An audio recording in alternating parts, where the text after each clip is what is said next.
Minister, with questions Secretary of State for Transport, McCarthy. Question number 1, Mr Speaker.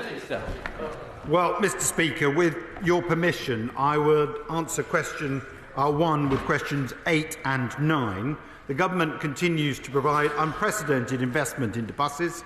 Since the pandemic, we have announced more than £4.5 billion worth of support for bus services in England outside London, including £1 billion recently reallocated from HS2 to improve services in the North and Midlands through Network North, and bus passenger journeys in England increased by 19% to 3.4 billion in the year ending March 2023, and we are seeing patronage increase in some areas. It's been 3 years since the Government published its national bus strategy, but we're still waiting for the promised guidance on what constitutes socially and economically necessary bus services for which local authorities can provide subsidies. While we wait, people in Stapleton, in my constituency, are having to walk a mile to get to a bus stop to catch a bus that gets to the city centre, because First Bus says it's not commercially profitable to run a service through Stapleton and there's no money to subsidise it. A minister did tell me last July that guidance would be issued in this Parliament, which is clearly close to coming to an end. When are we going to see this guidance? Minister. Well, it's the finances that we particularly want to try and assist her and her local combined authority with, and clearly West of England receive £1.1 million every year through the BSOG to subsidise socially necessary bus services, and the combined authority has also been allocated in excess of £1.2 billion in CRSTS 1 and 2 to deliver transport infrastructure, which includes bus infrastructure, as she requires. Richard Foord. Thank you, Mr Speaker. As a regular bus user myself, I recognise it when people in rural Devon tell me that some buses fail to appear and they can miss connections with their trains as a result. These services are well used by college students. Unreliable bus services don't only affect the productivity of the college students, but of their parents, who are then called on to help make the journey to college, and that curtails working days. What can the Government do to encourage better coordination between rail and buses to get students to college on time? Minister. Well, clearly, it depends also on the funding, and he will be aware, because I raised it with him in the December 19th, the German debate he had, that there is no question that Devon County Council has been awarded £17.4 million to deliver its BSIP, but obviously there should be better integration between the providers, the local authority, and obviously the rail companies as well. Fabian.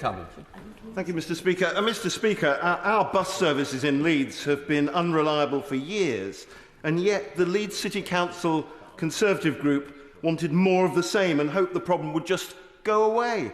So will the Minister join with me in congratulating Labour's West Yorkshire Mayor Tracy Brabin for taking the significant decision to bring our buses back into public control so they can once again be run for people and not for profit? Minister. Well, I had the dubious honour of being praised as his most favourite MP by the honourable gentleman early this week, which was, I think, damned by faint praise, Mr Speaker. The factual reality of it, and I would gently push back, is that the West Yorkshire Mayor is only able to do that because this government has provided unprecedented funding in excess of £2.1 billion in terms of a devolved settlement under the City Regional Sustainable Transport Scheme. Mr Speaker, Southend welcomes the £1 million of bus service improvement funding, which has already enabled Conservative Cabinet member Kevin Buck to reinstate the much-loved 25A route, but we need more. Will the Minister commit to coming to my high-level bus summit on Monday to listen to residents, see what more we can do? Yes. Minister. In the time-honoured tradition, I can only say yes to the Honourable Lady. She is a doughty champion for Southend. I'd be delighted to attend her bus summit, speak to the relevant councillors and explain how the BSIP and BSOG funding is transforming local bus provision. Siobhan Baillie. Mr Speaker. Now, never mess with busy mums and dads, not least because I am one and I know the Minister is as well, but parents in Arlingham, Frampton, Elmore, Longley are really struggling with rural school bus transport. And this isn't all about money either, it's about reliability, about safety and fairness. Indeed, they feel that it's actually discrimination against their children versus towns and cities. Now, Gloucestershire County Council is doing a lot. They're stretching themselves, but we're really struggling to find solutions. Will the Minister meet me and Councillor Stephen Davies to see if we can find solutions for our parents in the communities? I'd be delighted to do that, and I welcome the fact that she is standing up for her local community in this way. Clearly, it is a question of integrating the particular services, whether they are local, whether they are school provision, but it is definitely something we can sort. Paul Howell. Thank you, Mr. Speaker. It was good to meet with my honourable friend and the residents of Fishburn in Sedgefield constituency recently, and he then followed up with Arriva. Would he endorse my campaign to reconnect Fishburn, Trimdon and Sedgefield back to Newton, Aycliffe and Darlington, since they were cut off by the removal of the X21? Would he also agree that rural services to places like these are the critical platform to enable opportunity to be spread and a key reason for the BSIP funding? Minister. Well, Mr. Speaker, it was a pleasure to attend the Fishburn Community Hall, meet the local residents and councillors, be offered a pancake on Shrove Tuesday, and also then to discuss bus services and bus funding. I have to say there is no doubt whatsoever that the improvement of the X21, in particular taking residents and workers into Newton Aycliffe and Darlington, seems to me utterly sensible, and I will continue to support his campaign and meet again with Arriva to make sure it happens for the people of Fishburn and Trimdon. Shall the Minister sound like? Good morning, Mr. Speaker. Passenger watchdog Transport Focus published a report last week which found huge regional variation in bus passenger satisfaction across the country, with large numbers of passengers, and I quote, being let down. Under the Tories' deregulation of the bus sector, passenger satisfaction with some operators is miles below the average of 80%, with some as low as a dismal 66%.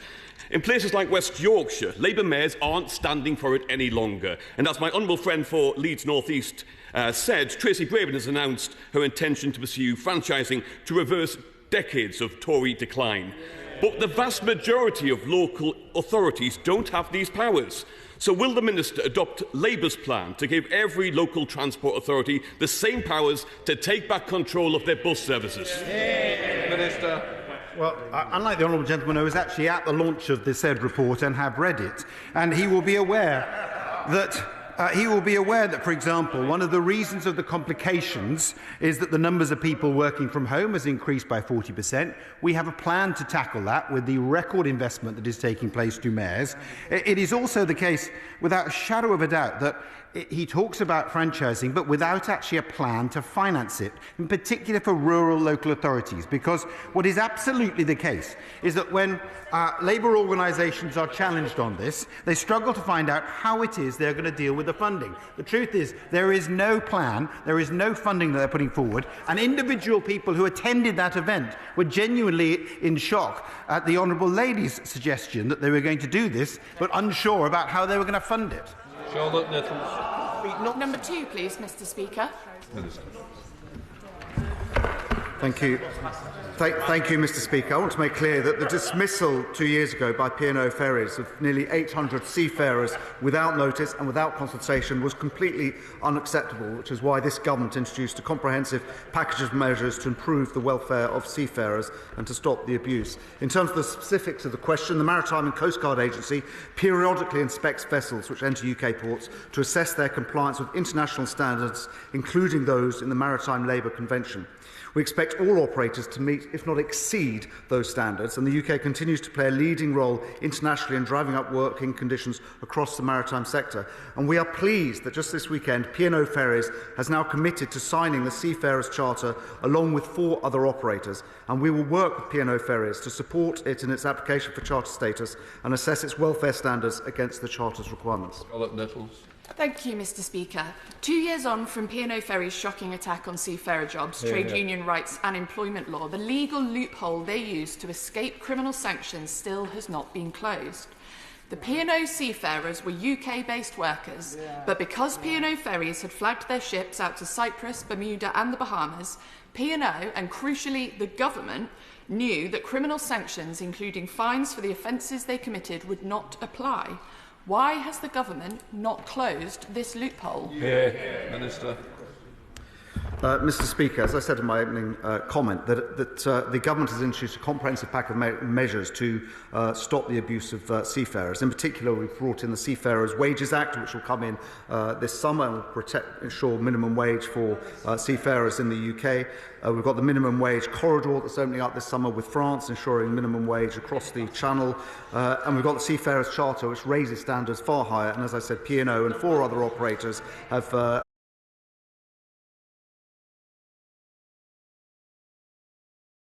Speaker, last Sunday marked the 2-year anniversary of P&O Ferries illegally sacking 786 workers. But 2 years on, nothing has changed. This week, an ITV and Guardian investigation revealed that P&O Ferries are not only paying many of their workers less than half the minimum wage, but they are forcing staff to work 12-hour shifts, 7 days a week, for up to 17 weeks at a time. France's Maritime Minister has called this dangerous and not moral and has changed the law to stop it happening. The Seafarers Wages Act will not curb this treatment, nor will the government's voluntary charter. So when will the government act to prevent these exploitative practices happening in our waters? Thank you, Mr. Speaker. The government agrees that obviously seafarers should not be working so hard that they are fatigued and that is dangerous, and that the operators have a duty to make sure that isn't the case. The Seafarers Wages Act is obviously primarily focused on wages and will ensure they get paid the minimum wage within UK waters. And the Seafarers Charter will, one of the provisions within that will make sure that the operators have rosters that ensure that the seafarers aren't fatigued and aren't overworked. And we will, as the Department of Transport, we will monitor compliance and work with the operators to make sure that seafarers aren't fatigued. SNP spokesperson Gavin Newlands. Thank you very much, Mr. Speaker. And further to the points made by the Labour front bench, it is just over 2 years since nearly 800 P&O workers were summarily sacked and thrown off ferries. We will finally be debating the government's utterly supine and ineffective fire and rehire code of practice next week. But it's just over 2 months since the government claimed it was making substantial progress on implementing the 9-point plan for seafarer protections, yet the Seafarers Wages Act still hasn't come into force, alongside a toothless and voluntary Seafarers Charter, which won't, even if they sign up to it, won't change how P&O operate, and we all know that in this House. So isn't it time the government took meaningful action on this and got behind our seafarers? Minister. Thank you, Mr. Speaker. Well, the Seafarers Wages Act will come into force this summer. Unfortunately, it does take time to pass legislation, and we did have to consult on it. No one would want it to come in quicker than myself. In terms of the claim that the Seafarers Charter will have no impact, that is completely untrue, that the operators will have to abide by the terms of that charter, which includes provisions making sure that seafarers earn the minimum wage throughout their engagements, that they get overtime payment of at least 1.25 times the hourly rate, and also that they have rosters that ensure they aren't fatigued and doesn't compromise safety. And the government will monitor the compliance of the operators with that charter.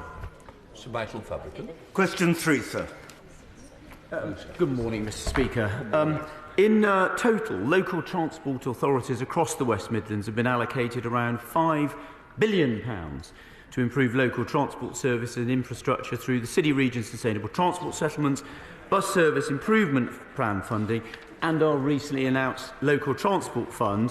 One thing, of course, that would hugely help local transport in the West Midlands is for voters in the combined authority to re-elect our fantastic Mayor, Andy Street. Sir Michael, what? Well, hear to that. The extension of the Birmingham to Lichfield line goes all the way to Burton and passes the National Memorial Arboretum.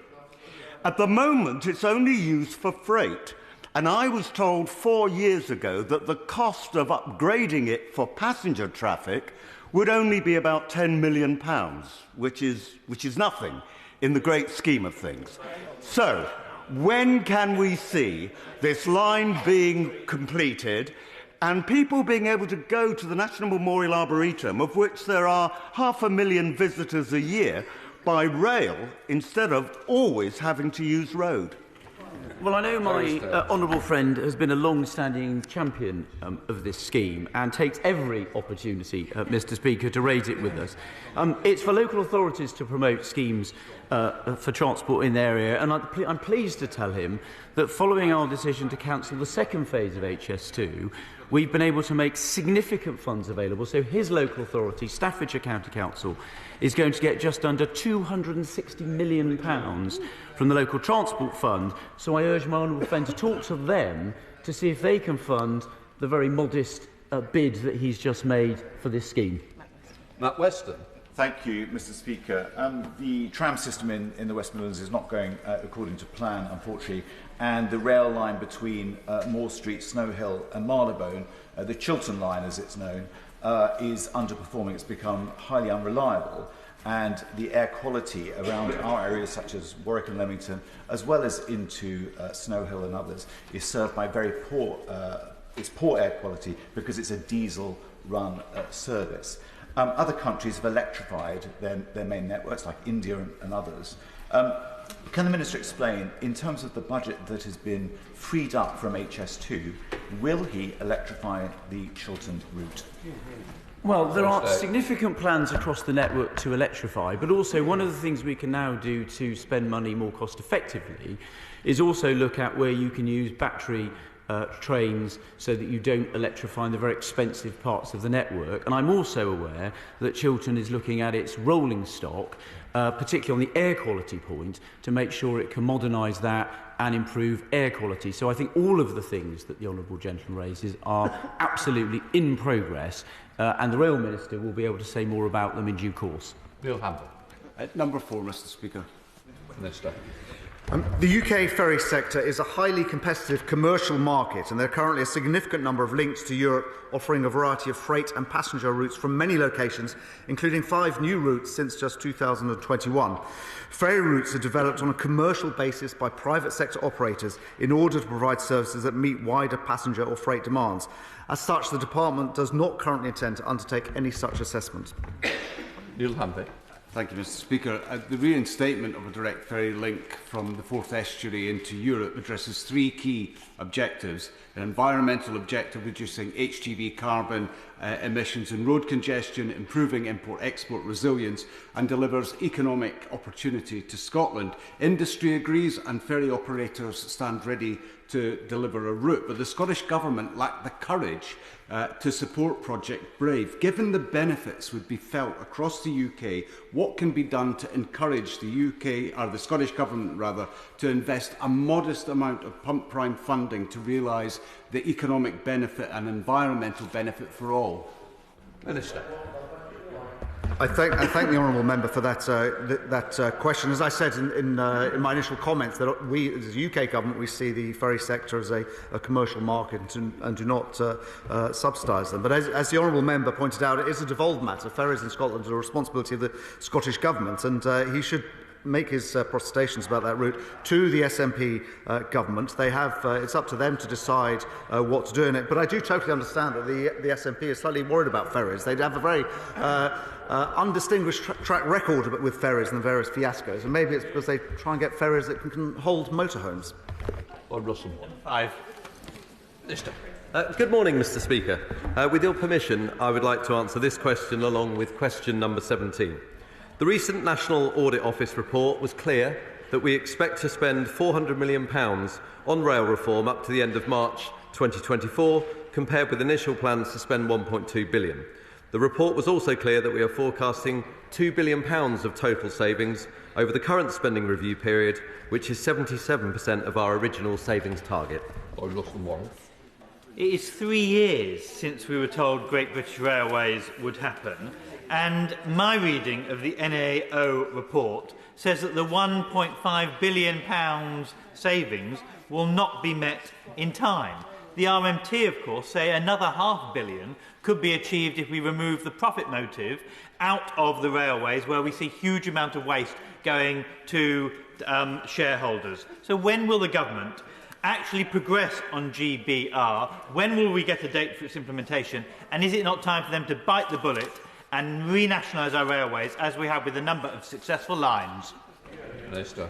Mr Speaker, at the heart of rail reform is integrating track and train, and I'm very pleased that the Transport Select Committee has taken on the role of the pre-legislative scrutiny committee for the rail reform bill, and they are now scrutinising that piece of legislation. The evidence cut-off date is next Wednesday if he would like to put his own suggestions through. I then look forward to the hope that they will complete their report by July and the recommendations. The Government has 2 months to respond, and if we have cross-party support on an integrated rail body that brings track and train together, then I hope we'll be able to bring legislation in and improve rail services for everyone.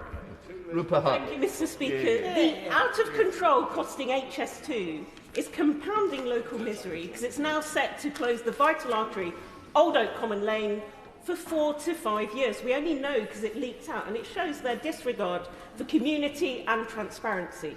So what assurances can he give for the Euston leg of the funding so that what we were promised would be a world-class interchange doesn't end up as the terminus, and also that my long-suffering residents don't pay the cost for government project mismanagement by being hemmed in until 2030 on their one access road to the outside?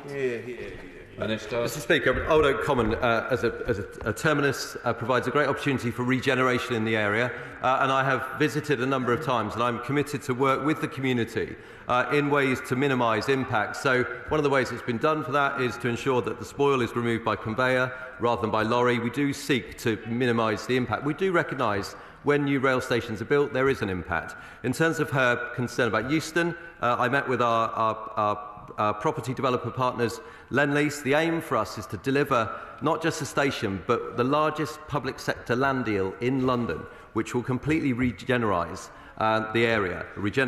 It will deliver offices, jobs, homes. It will also provide the funding to deliver the stations, not just for HS2, but for Network Rail. And we're committed to ensuring that Network North delivers that station.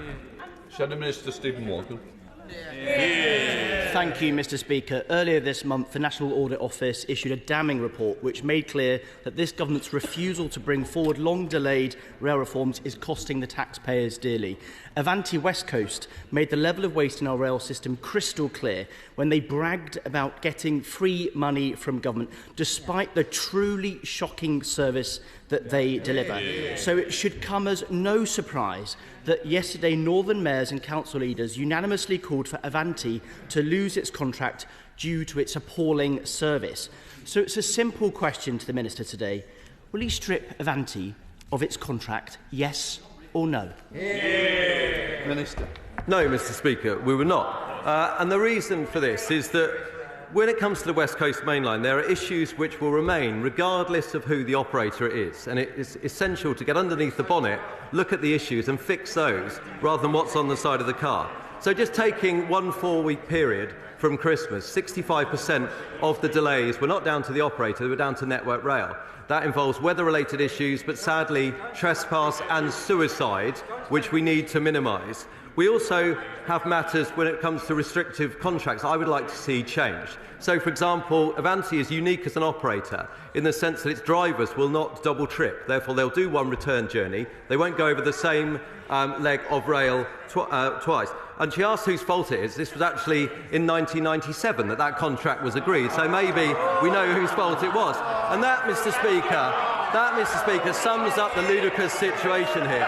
This is a contract from 1997, which was due to end in 2002, a 5-year period, and yet the contract remains between the union and any operator. Until we can make progress on restrictive contracts, we will not be able to change it. A government can't break the contract. It's between the operator and the union. And I welcome the steps that Lynch...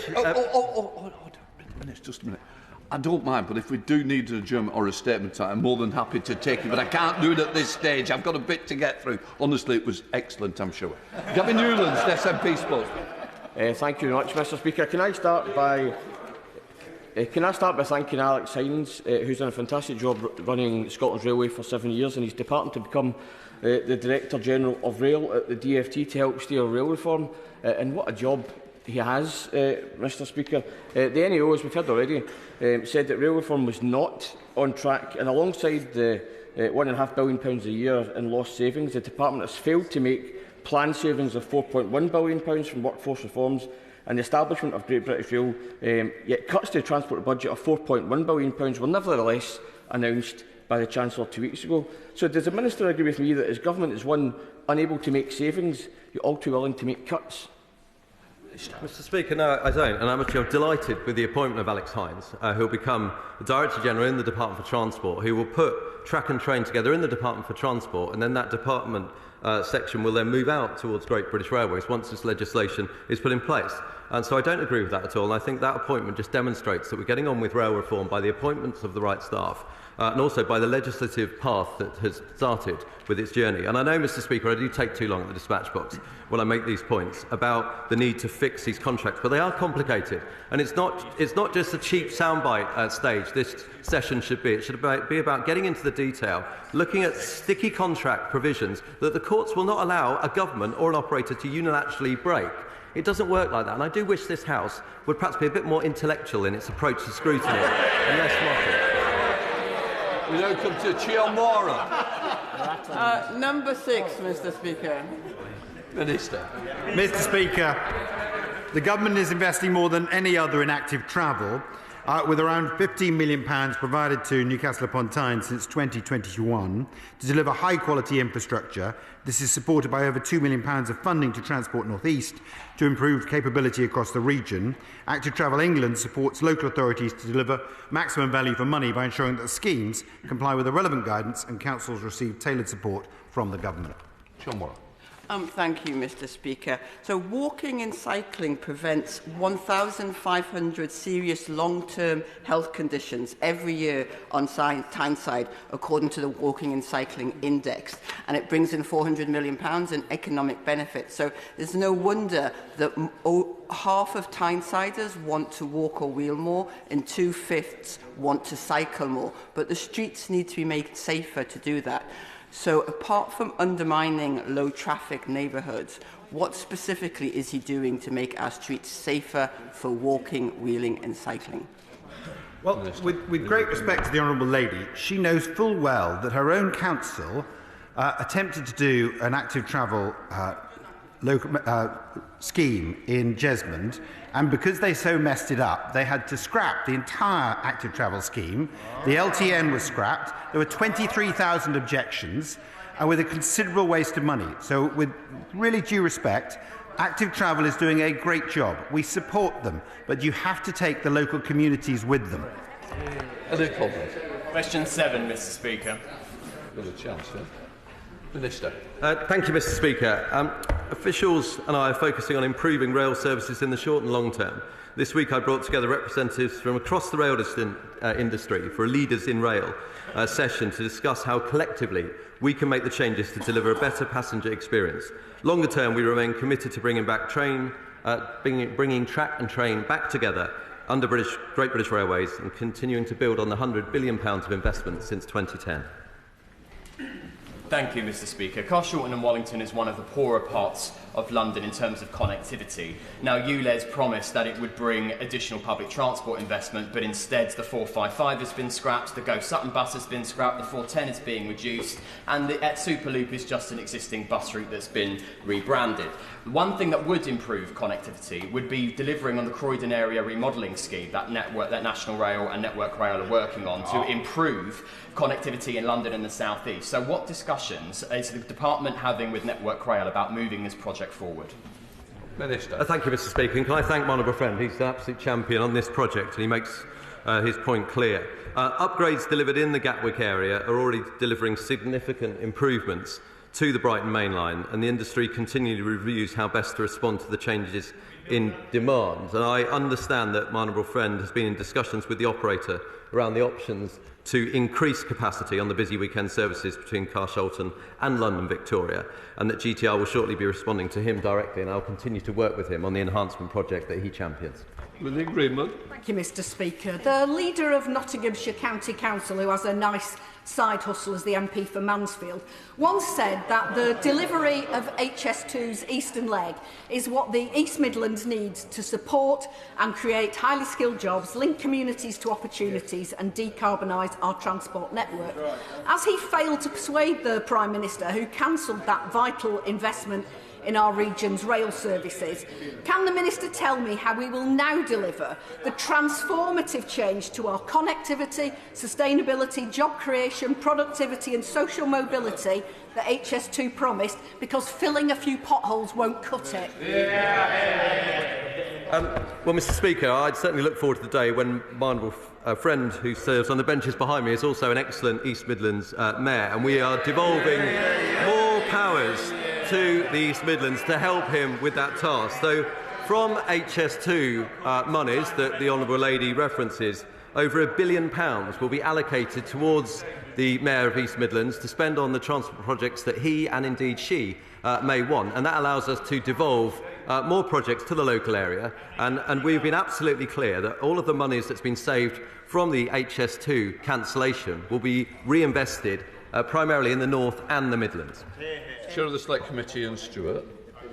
Mr Speaker, the recent budget contains some welcome additional funding for East-West Rail. May I ask the Minister what his intentions are to use that additional funding? And may I make a suggestion that he works with the Bletchley Towns Fund Board, of which I am a member, to use it to provide an additional eastern entrance to Bletchley Station, which will improve accessibility and enhance regeneration. Thank you, Mr Speaker. I'm very happy to work with the Chair of the Select Committee. Can I thank him for the evidence session that we had on East-West Rail? It was also brilliant to go up to Winslow and Calvert area to see that final link put in place. We now have the first phase of East-West Rail ready for opening next year. Winslow Station is looking absolutely superb, and I'm so excited to see rail services come back there again. Then when it comes to the second phase from Bletchley to Bedford, as he rightly says, monies has been allocated from the last budget to deliver to that end. I'm certainly happy to meet with him and the Bletchley team to see what more they can do to enhance the station for both the first phase and the second phase. I should have called over. Thank you, Mr Speaker. Wandsworth Town and Battersea Park stations in my constituency will soon be made fully accessible thanks to the Access for All funding. Queenstown Road, however, has been nominated for the next round of funding, but a decision has still not been made. So can the Minister tell the House when the Department plans to announce which stations have been successful in Control Period 7, and will that include Queenstown Road in my Battersea constituency? Mr Speaker, I'm delighted with the progress that the Honourable Lady mentions, and she's right with regards to that third station. I've been meeting officials so that I can write to her with details. I'm keen to work with her local authority to see how we can use regeneration monies to deliver to that end. In terms of building on top of the 240 access for all stations, set-free access stations we have right now, we will be making decisions shortly. We've been through 300 brilliant applications and we're shortlisting them for delivery. And I'll happily write to her, as I mentioned, to ensure she's got the detail on her own projects. Charlotte Shelbrooke. Thank you, Mr Speaker. Mr Speaker, long before I was elected, it had been identified that the east direction of the Leeds to Selby railway line had only a footbridge and restricted the access for so many people. So does my honourable friend join me in welcoming the construction that's currently taking place of the Access for All bridge in Garforth, which shows that Conservative MPs working in Conservative governments improves rail services for all constituents? Well, my honourable friend is spot on, as he always is, and can I thank him for the work, because ultimately that project would not have got off the ground without the campaigning and the partnership that he has provided. And it just shows when you've got a superb MP working in the community, an Access for All stations fund that delivers and will deliver for over the 240 we have right now, then you've got a winning partnership. Christine Jardine. Thank you very much, Mr Speaker. Passengers in my constituency of Edinburgh West face consistently overcrowded trains in the ScotRail services, which were taken into public ownership by the Scottish Government in 2022, an unreliable service from Avanti, and now a staggering pilot from LNER, which will see the East Coast line prices from Waverley to King's Cross increase by 123% in some cases. So would the Minister agree with me that this is not providing a good service for the people of Edinburgh or anywhere else on that line, and the wrong move at a time when we're trying to encourage more people onto the railways? Minister. Mr Speaker, the trial with LNER is to try and give passengers greater flexibility. So now they can book with 70 minutes either side rather than just for the one fixed train. Only 11% of the fares would be impacted in terms of that particular trial. And there are 55% that we've got a level that would be better value than before. What we're trying to do, by working with our partners at LNER, is to flatten out the demand so that rather than having crowded trains followed by quieter trains, we can actually change the numbers of passengers and make for a better service overall. I'll happily write to her because I do believe this trial has great merits, and we sometimes have to be bold and try fares and ticketing reform because if we don't, we'll never change the system that many criticise as being too complex. Any more? Thank you, Mr Speaker. Thanks to the support and determination of West Midlands Mayor Andy Street, we will now see a train station and the return of passenger train services to Aldridge for the first time in 65 years, something many people thought will never happen. Service will start with Walsall, Mr Speaker, but will my right honourable friend agree to continue to work with me and others to secure a service, now that we have the West Midlands Rail Hub, a service to London? Yes, indeed, Mr Speaker, because thanks to our great West Midlands Mayor, Andy Street, and we now have the Midlands Rail Hub, which will better connect over 50 stations across the Midlands. And Aldridge Station is one that my right honourable friend has championed from this position for many years, and is actually now having it delivered. It will open with that service to Walsall, as she says, with the car park as well as the platform service. I'm committed to work with her to extend that reach even further, and can I congratulate her in delivering this station. Shadow Secretary of State Louise Hay. Thank you very much, Mr Speaker. The Minister will have seen reports this week of 3,000 jobs at risk at Alstom's rail factory in Derby. The government told us they were doing everything in their power to prevent these job losses, but they appear to be failing. And it gets worse. This morning I've received correspondence from Hitachi Rail warning that despite years of representation to ministers, no solution has been found to keep their order books full to safeguard the future of 700 staff at its factory in Newton Aycliffe. The Secretary of State has it in his power to vary their contracts and commission the necessary orders. When is he going to do it and protect these jobs? Mr Speaker, can I say the Secretary of State in particular has led the department in the response both to Hitachi and Alstom with their understandable concerns about orders. As I've mentioned before from this place, we do have a challenge in the sense that our fleet, and fleet can last for 35 to 40 years, is under 17 years in terms of its average age.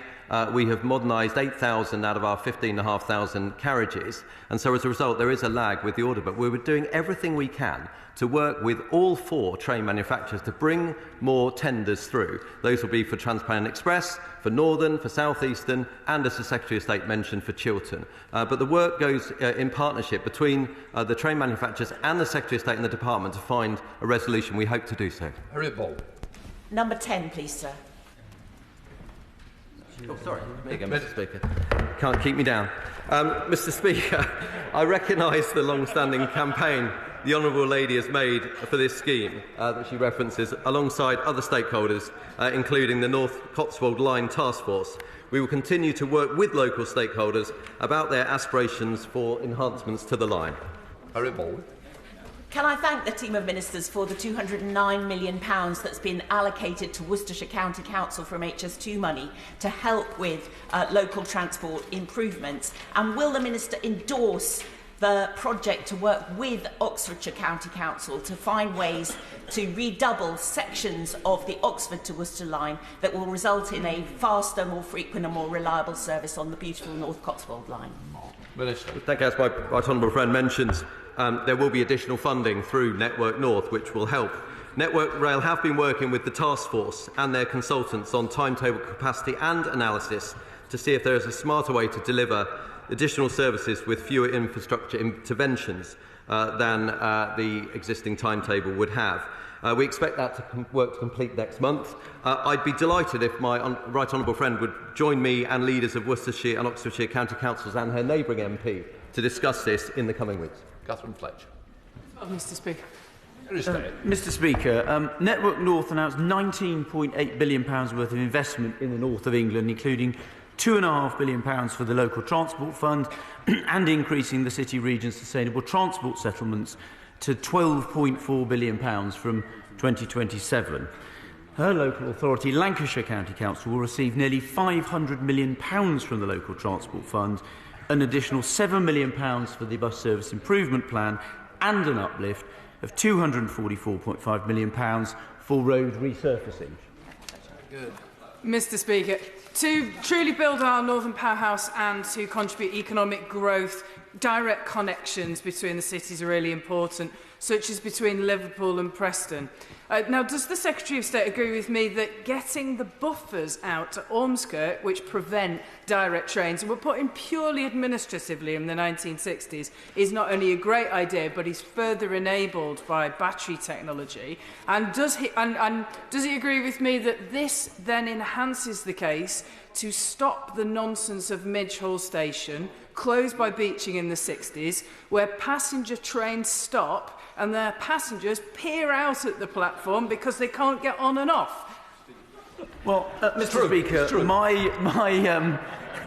glad to have. I'm sure the honourable lady is glad to have your endorsement, Mr. Speaker, for her question. The government believes that local authorities are best placed to promote and take forward those schemes, and the local transport fund, as I said, in the north will mean £2.5 billion is available for those schemes. So I'd encourage my honourable friend to work with stakeholders like Lancashire County Council, with whom I had the pleasure of discussing a number of these local schemes when I was recently meeting their leadership on a recent visit to Preston. Justin Madders. Thank you, Mr. Speaker. When I've been contacted by constituents excited by the news of the local transport fund, I've gone back to my local council officers and asked them when can we start to build and begin some of these projects. They've told me, though, that the Department of Transport civil servants have said to them the bulk of this money is not going to come until the end of the decade. So when can we have some timelines and when this money will actually be delivered? Because I don't want my constituents to have their expectations raised unreasonably. Seriously. Well, I'm pleased that his local authority is going to get £168 million.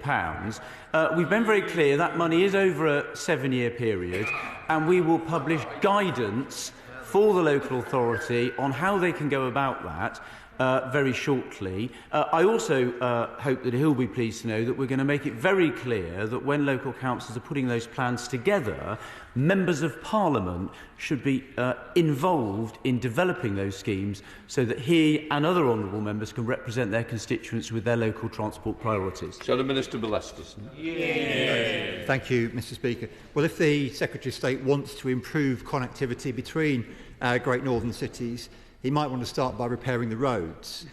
The backlog of local road repairs has gone up by 16% this year alone to £16.3 billion.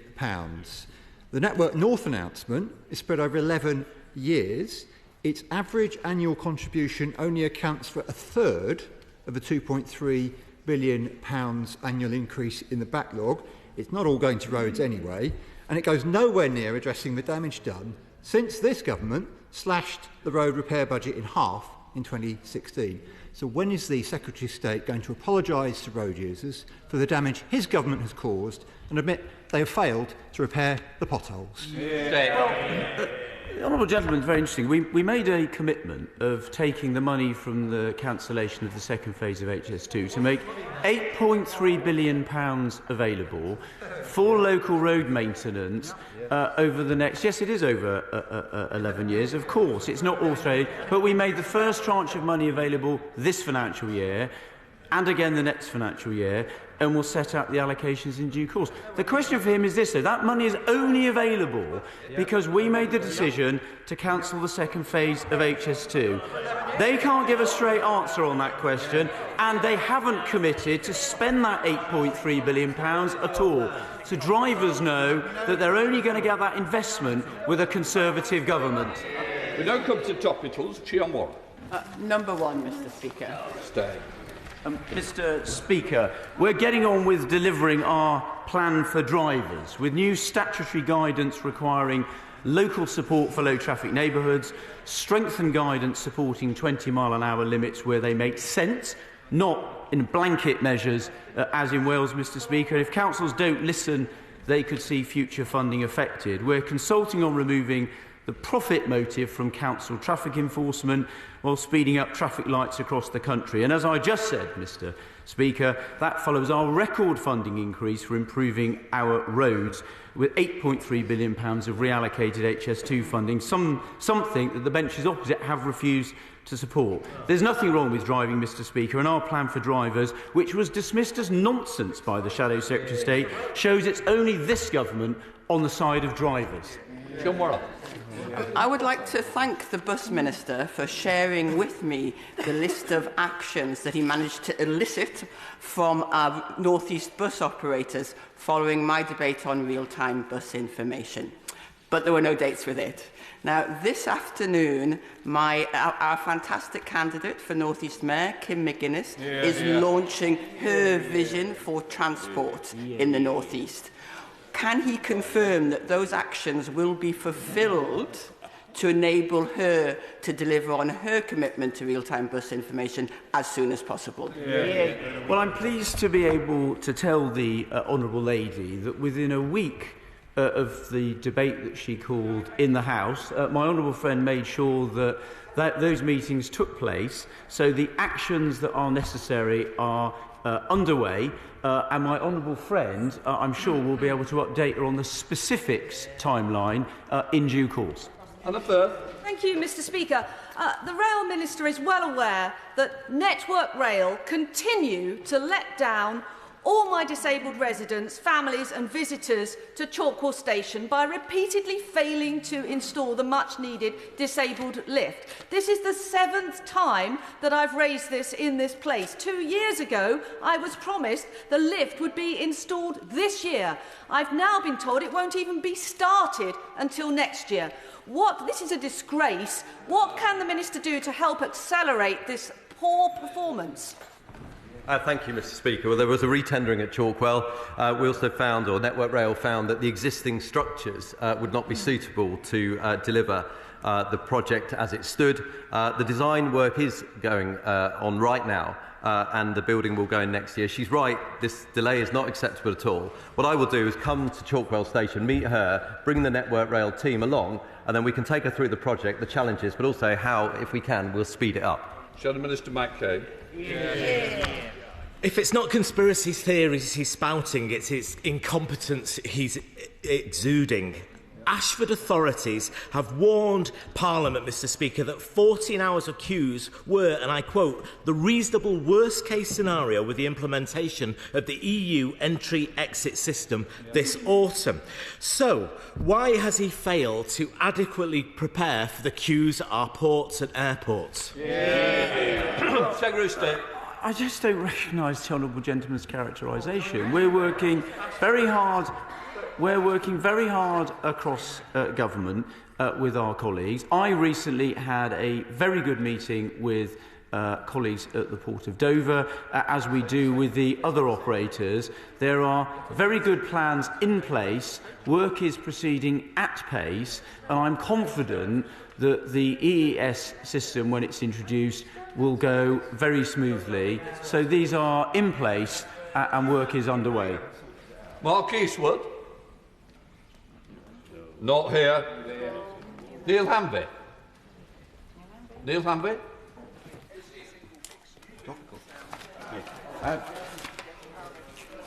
I don't have a topical. Martin Vickers. Thank you, Mr. Speaker. I thank the Secretary of State and the Rail Minister for their support in my campaign to deliver the direct train service between Cleethorpes and King's Cross. Could the Rail Minister give an update as to when the service is likely to start?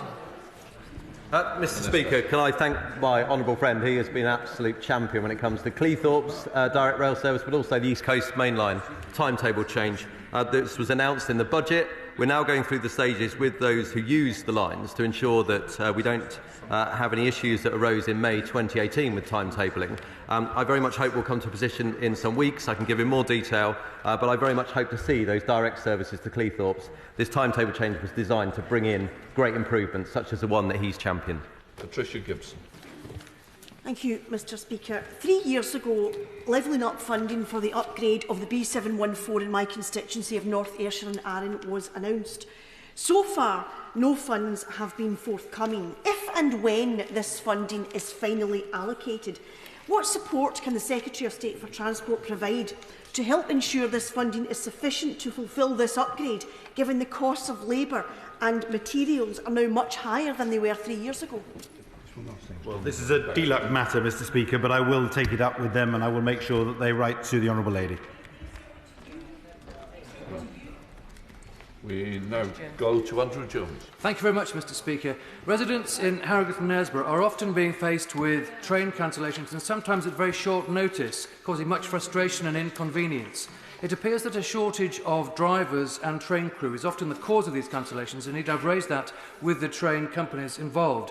What steps is my honourable friend taking to ensure vacancies are being filled and operational training prioritised? Mr. Speaker, that indeed is a challenge. The shortage of crew is largely down to sickness. The level's around about 8.5%, which is too high. And we are working with the operator to ensure that they are working themselves and with Rail Partnership North to have more resilience in that line, also with regards to training. So there is a need to actually complete the training backlog. Again, working in cooperation with the unions rather than them going on strike, we should be able to ease that backlog and get a better service for him and his constituents.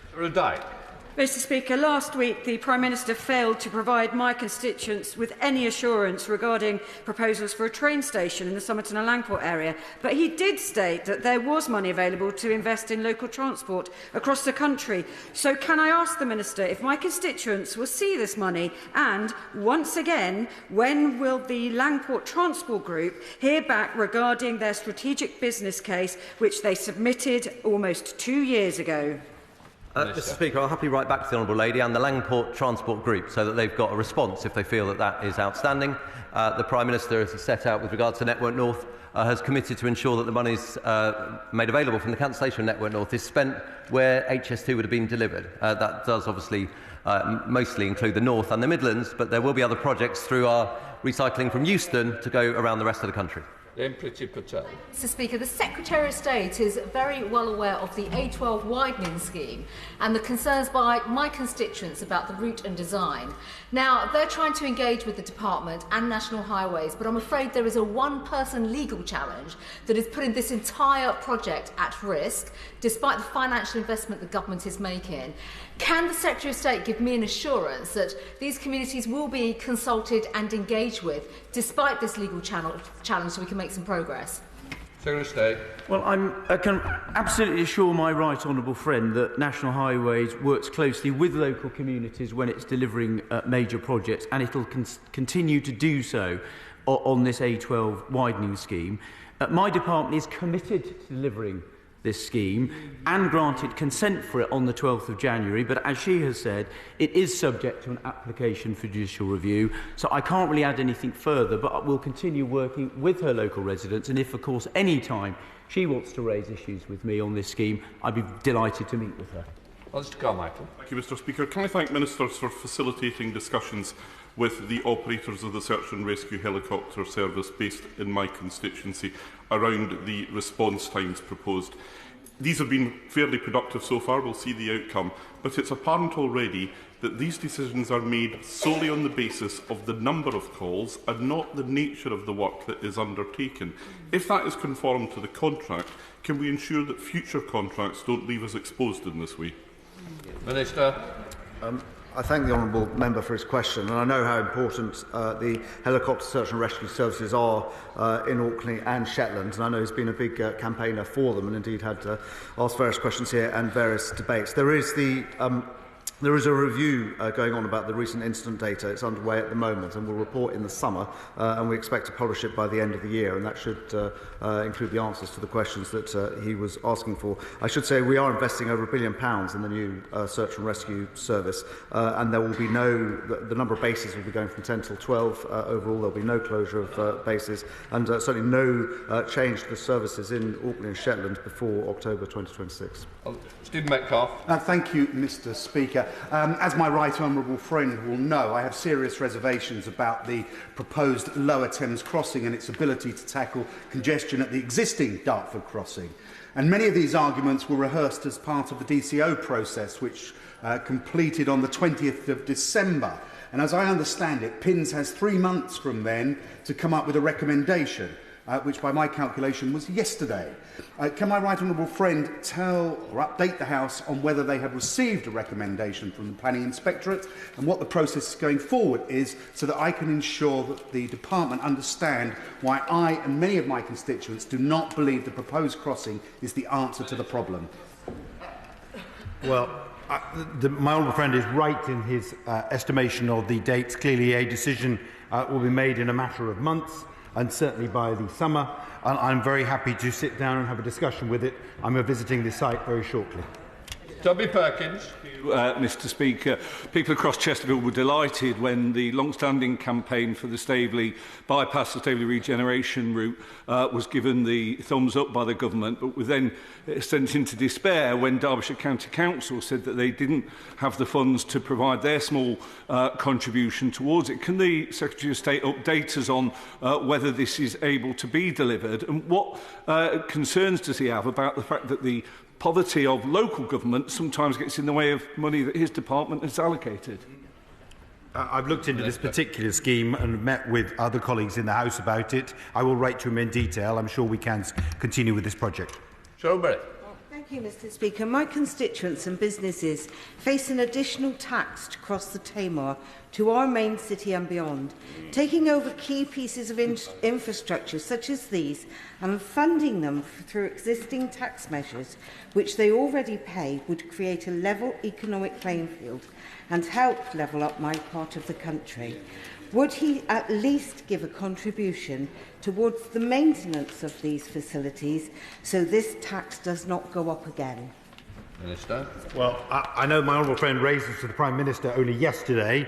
She is a fantastic campaigner on the issue of the Tamar Bridge. I accept entirely that the Tamar Bridge and Torpoint Ferry Joint Committee have recently looked at the particular situation, and an application has been considered by the Transport Secretary. Happy to meet with her again and discuss it further. Very Sherman. Mr. Speaker, is the Secretary of State aware that the UK used to be one of the safest countries in the world in terms of road accidents, along with Sweden? Is he aware that as he's campaigned with the Prime Minister to help the drivers in this country are killing more vulnerable road users and passengers than for a very long time? Isn't it about time this government took road safety and the health and welfare of pedestrians and vulnerable road users more seriously? Well, I'd say two things, Mr. Speaker. First of all, just on Monday, my honourable friend announced a further £35 million for our Safer Roads Fund. But also, his general point simply isn't right. I think I'm right in saying out of 38 comparable countries, we're fifth best in the world. We have a very good road safety record, and actually that position is maintained, and we focus on road safety in everything we do, particularly for vulnerable road users, and that is at the heart of all of our policy making. Andy Kruger. Thank you, Mr. Speaker. The A338, A346, which runs north-south through Marlborough, is regularly choked, nose to tail, with heavy goods traffic, and the villages, the Ogbournes and the Collingbournes, particularly affected, including in Collingbourne Deuces, where a little girl was killed 3 years ago by an HGV. That traffic should really be on the A34 and the A36 to the east and the west, and we've been waiting for many months now for the results of the north-south connectivity review. Can the Minister tell us when that's going to happen so that we can get a better system for managing heavy goods traffic through Wiltshire? Minister. Well, as he knows, I grew up in Wexham and I know that particular area of Collingbourne very well. Can I pass my condolences to the individual family? He knows that there is powers under the Road Traffic Regulation Act, and I will write to him in detail with the powers that the local authorities have to address that particular point. But on the specifics of the review, that will be contained in RIS 3, which we publish very shortly. Justin Madders. Thank you, Mr. Speaker. I listened to the Minister's response earlier on why Avanti should continue to provide rail services, and it sounded like he was reading from one of their press releases. The litany of excuses was very long, blaming everyone but themselves. When is he going to listen to the leaders of the North? When is he going to listen to the people of the North and get rid of Avanti? Speaker, the point I was making is that if the operator changes, those contracts between operator and the unions will remain unless the unions are willing to release. You can't make a unilateral change. The courts wouldn't allow it, and as I say, it was put in place in '97. It was supposed to end in 2002, but continued. It's now effectively a part of a term and condition. The change of operator won't make any difference to that. I do listen to those in the north, and I'm delighted I'll be listening to the leader of ASLEF, because he's agreed to sit down with me so we can discuss these terms, and I hope I can work with all members of the House to make that happen. Sir Christopher Cho. Mr. Speaker, my Highways Act 1980 Amendment Bill, due for second reading tomorrow, would enable motorists to be able to claim more easily against local authorities for damage caused to their cars by neglect of road maintenance and potholes. Why isn't the government supporting my bill? Minister. Well, I'm the duty minister tomorrow, so I look forward to dealing with that matter. Lillian Greenwood. Mr. Speaker, the government's been promising action on pavement parking for a decade, and despite a consultation in 2020, we are still no further forward. Will he finally listen to disabled people, parents, children and local councils who overwhelmingly support a ban and act to curb this dangerous problem? Minister. So this particular issue is on my desk. We are considering it at this present stage. I can assure you it will be published in the summer. Mr. Speaker, the people of Romford and wider Essex and East London have been waiting for nearly half a century for the Gallows Corner junction to be reconstructed on the A12 A127. Isn't it time we got some investment for the people of Romford? It seems to go everywhere else. Let's have some in the London Borough of Havering, please. Well, as he's aware, the A12 is something that the government is passionately committed to improving. Is subject matter to litigation only very recently by one individual. I will happily sit down with the honourable gentleman. He is a doughty campaigner for many a year for Romford. I totally agree with him that this needs addressing. Nick Fletcher.